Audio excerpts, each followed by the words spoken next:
Hello friends, I am Akshay.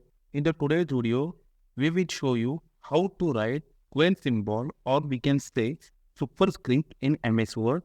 So there are basically three ways with the help of that we can create a square symbol or superscript in MS Word. So just let's start it.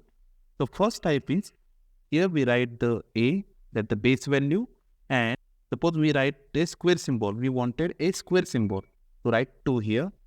After that, select that 2 and inside the home, there is one option as a superscript. Click on that.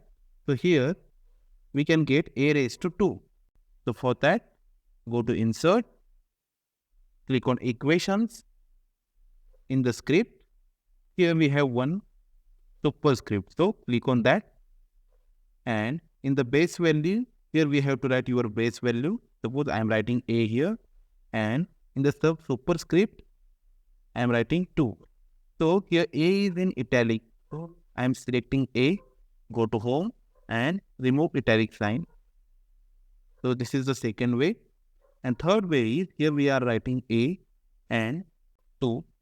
So we are selecting 2 only and I am pressing Control, Shift and plus sign so that it will be completely converted to superscript. So these are the three ways. With the help of that, you can write the square symbol, or else if you wanted to change the symbol here or square 2 raised to 3, so here also you can do that directly like this way. So all three way I have shown to you that raised to 4 I am doing, raised to 3 also I have done. So if you think this video is helpful to you, please share this video with your friends and don't forget to like and subscribe to our channel. Thanks for watching the video.